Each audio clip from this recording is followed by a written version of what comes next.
નમસ્તે વિદ્યાર્થી મિત્રો, હું જીનલ રાઠોડ ભૂલકા સાગર વિદ્યા ભવનમાં આપનું સ્વાગત કરું છું। વિદ્યાર્થી મિત્રો, મારો વિષય છે ગુજરાતી।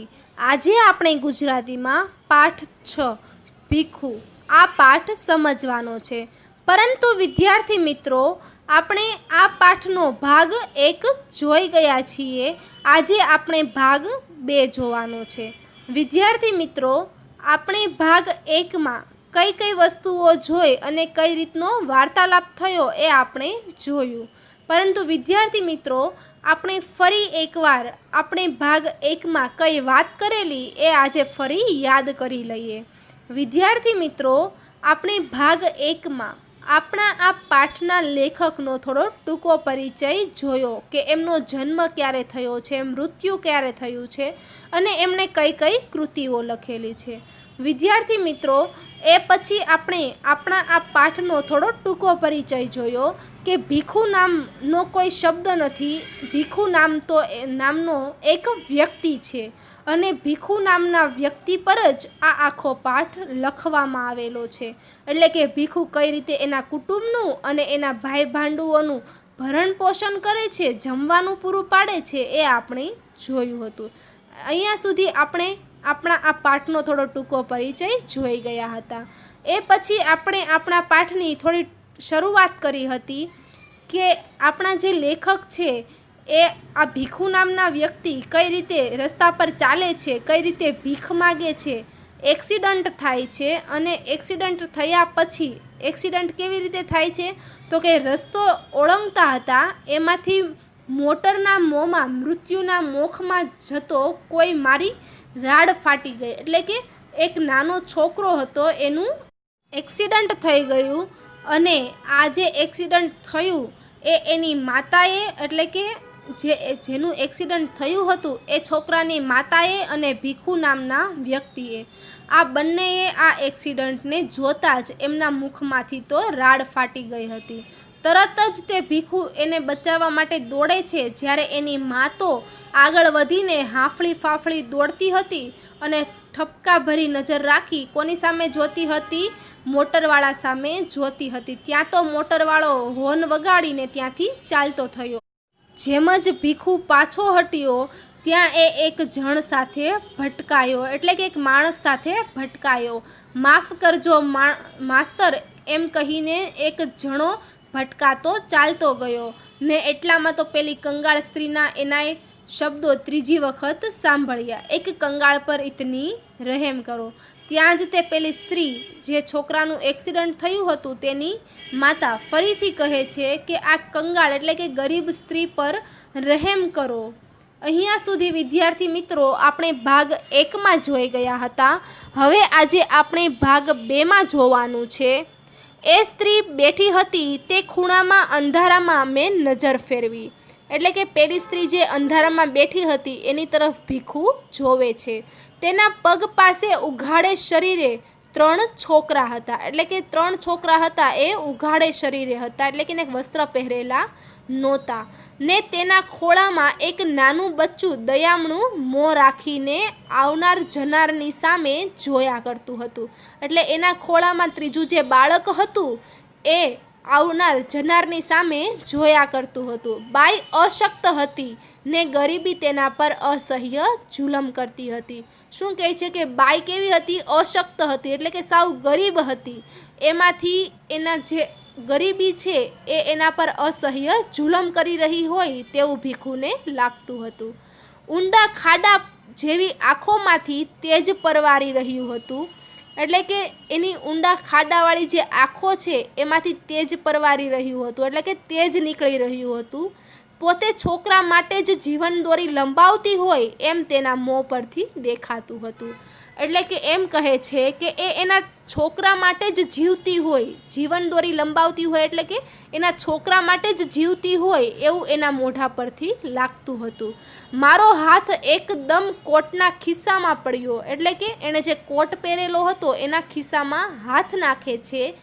એક ખિસ્સાએ 2 કલાક પહેલાં જ કલદાર રાણી છાપના રૂપિયા સાથે ભદ્રમાંથી શહેર તરફ મુસાફરી કરી હતી, પણ અત્યારે તે ભોઠો પડ્યો। શું કહે છે?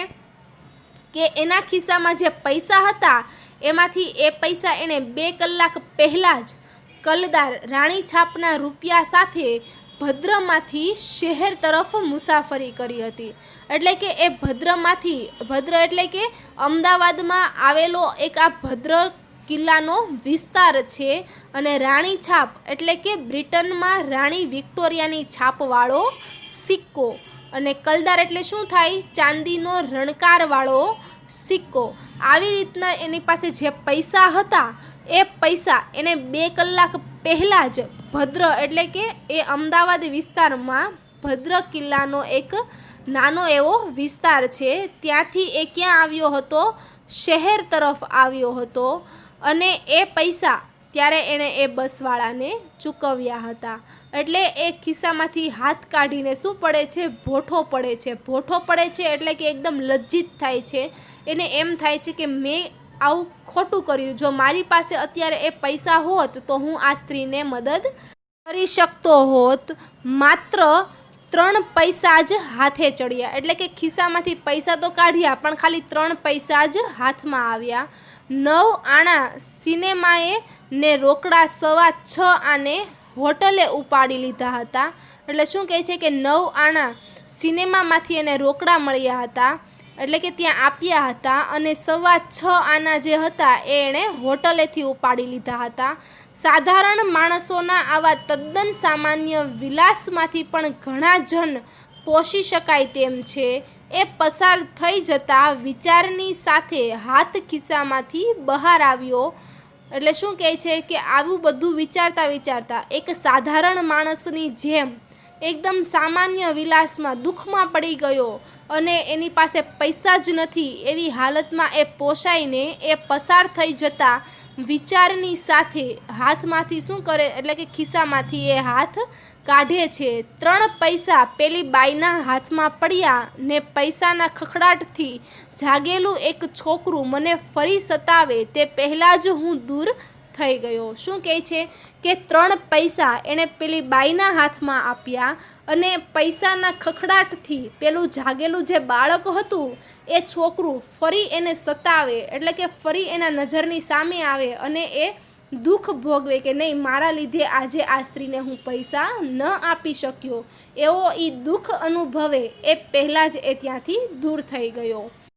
પણ અનાયાસે ત્યાંથી જ છોકરાના શબ્દો કાન પર પડ્યા. માં કાંઈ ખાવાનું છે? શું છે લાવ જોઈ. શું કહે છે કે પણ અનાયાસે જ તે એ છોકરા એટલે કે ત્યાંથી એ જાય છે ત્યાં જ તે પેલો છોકરો બોલી ઉઠ્યો, માં કાંઈ ખાવાનું છે? શું છે લાવ હું જોઉં. શું કહે છે એટલે પહેલાં એ તો પૈસા આપ્યા ભીખુએ પણ પેલા છોકરાને એમ કે એ કંઈ ખાવાનું આપી ગયો. એટલે કહે છે કે શું ખાવાનું આપ્યું છે? લાવ જોવા દે મને. ખાવાનું તો ભાઈ લાવ ત્યારે પણ એ ગયો ક્યાં? ક્યારનો ગયો છે. શું કહે છે કંઈક ખાવાનું તો આપો. ક્યાં ગયો છે એને જોવે છે એટલે કે પેલા ભીખુ નામના છોકરાને જોવે છે કે ક્યાં ગયો એ છોકરો. ત્યાં તો પાછળથી લારીવાળાનો હટો ભાઈ હટોનો અવાજ આવતા હું એક તરફ ખસ્યો ને શિંગોડાવાળાના એક જ જાતના સ્વરોની વચ્ચે થઈ પગથી પર ચડી ગયો. એટલે શું કહે છે કે પાછળથી ત્યાં એની પાછળ લારીવાળો હતો એ શું અવાજ કરતો હતો? હટો ભાઈ હટો એટલે કે સાઈડમાં ખસો. એ સાંભળતા જ હું એક તરફ ખસ્યો ને શિંગોડાવાળાના એક જ જાતના સ્વરોની વચ્ચે થઈ પગથી પર ચડ્યો. એટલે કે ત્યાંથી જ તે સ્વર એટલે કે અવાજ સાંભળે છે અને ત્યાંથી જ તે એ તરત ત્યાંથી ચાલતો બને છે એટલે કે ત્યાંથી નીકળી જાય છે.